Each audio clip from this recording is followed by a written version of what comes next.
He was a great dog, a great friend.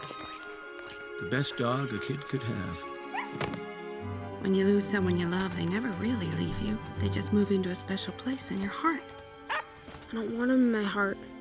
I want him here with me. I know. If we could bring him back, we would.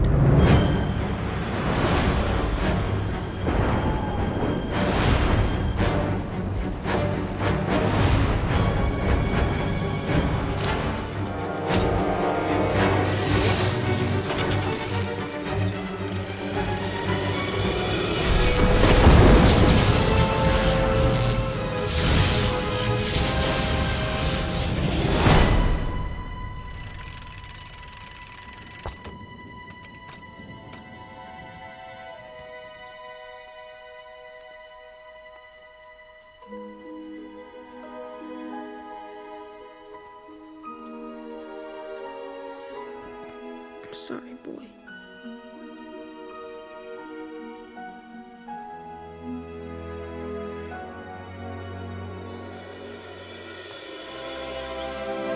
Sparky!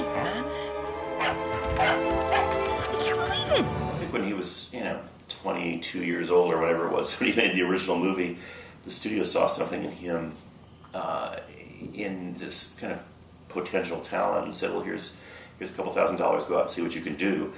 And he pulled together something pretty extraordinary considering the time he had and who he was at the time. A really unique character. And when I first started talking to him again about Frankenweenie, it was about 5 years ago, and I went over to London, and he was making Charlie and the Chocolate Factory at the time, and we were talking about there must be more to this story. It's the Frankenstein myth. It's one of the richest, pieces of literature we have. He said, yeah, there really is. It would be great to blow it out a little bit more. We talked about monster movies and about paying homage to the kind of black and white monster movies, and wouldn't it be cool to shoot it in black and white. He brought in John August, one of the greatest screenwriters out there that he'd worked with before on Big Fish, and started to flesh out the story a little bit more.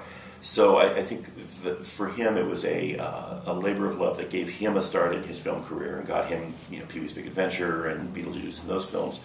And then he put it on a shelf, but it's such a personal story for him.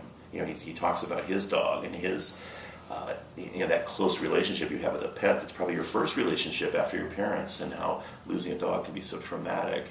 And I think that was kind of the genesis of the idea 25 years ago, and it's still what the movie's about now. I was the one that went over and talked to him and sat down to him and said, Tim, what about Frankenweenie as a feature? And I think it's probably the kind of thing that was in his mind already. He's a very loyal guy, not only to his people and his crew, and friends, but loyal to his ideas. And so he picks up a 25-year-old drawing that he's done as though he did it yesterday, and he's really unusual that way, I think, because a lot of us as artists do our work and then just go, oh, that was that good. And he had this wonderful group of drawings that he had done at Disney when he made the original Frankenweenie. They were drawings. They weren't for live action. They were really drawings made for a film, an animated film. And he pulled those out, and he started looking at them, and was like, well, this is made for animation. We talked about 2D, but he said, no, I love 3D. It belongs in this movie.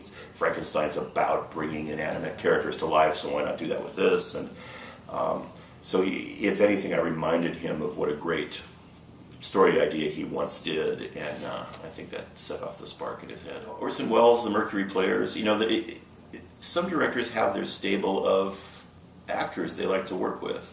And I think Tim's a little bit Orson Welles in him. He's very loyal to his actors, to his artists, and for him to say, I want some of my Tim Burton players. I want to work with Martin Landau, who he hadn't worked with since Ed Wood, and to be able to say, oh man, he's perfect for this role, to get Winona Ryder in. And so a lot of these actors who didn't necessarily fit into Alice or whatever movie he had done, was a great reunion for him to come back and to see them show up on the stage. I was there the first time Martin Landau came in, and it's like a family, There's hugs, there's laughs, there's this is what we're doing, it's so good to see you, how you've been, and it really is his loyal company of players. And I think that's, again, he's a talent magnet for that, and these people want to work with him. Why the Sleeping Beauty sort of, what of all the ones that sort of do in live action? great last of the Red Hot fairy tales. One of the most favorite fairy tales out there was Cinderella and Beauty and the Beast, probably. And the most iconic and probably favorite Disney villain of all time is Maleficent. And so it wasn't too much of a stretch to say, let's do a somewhat of an origin story, somewhat of a prequel to say, who is this girl that everybody's fascinated with? Where did she come from? Why is she so wounded? And who is she underneath that hood and those horns? To discover who that character is. And then, of course, you get somebody like Angelina Jolie saying, I always loved that character too. What can we do together on this? And she is extraordinary.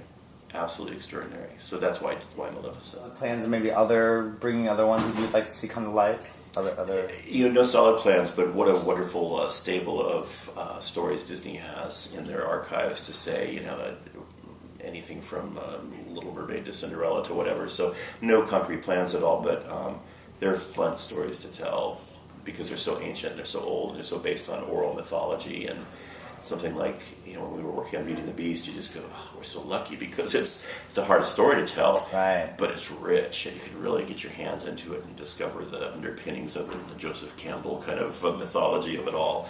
So that's why the stories are so timeless and so fun to dig back into.